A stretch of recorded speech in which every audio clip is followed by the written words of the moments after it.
Are you I'm just just giving giving us a synopsis of what's in there.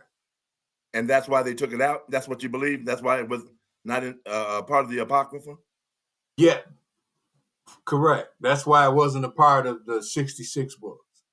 Because, and Jasher's not in the 60s. Jasher's not in the Apocrypha, which is amazing to me.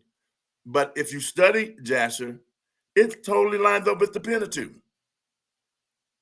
It's going to start right from Genesis. The only difference with Jasher is Jasher goes from Genesis through out Joshua.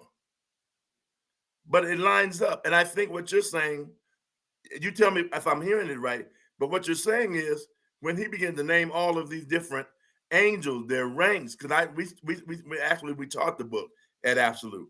When he begins to do that, you're saying that when they looked at that, they didn't find a foundation from prior scripture. Otherwise, it was a sit alone. That makes sense. It was a standalone book. Right. Jasher's not. And some of the Maccabee is not. Some of it is, and some of it's not. A standalone that otherwise you can go back and look at references and say, I can tie that up. I can tie these books up canonically. I can tie them up. With Dead Sea Scrolls, I can tie them up. But we can't tie these up. And in my study, that was a lot of reasons they left them out. Because they said they could not validate it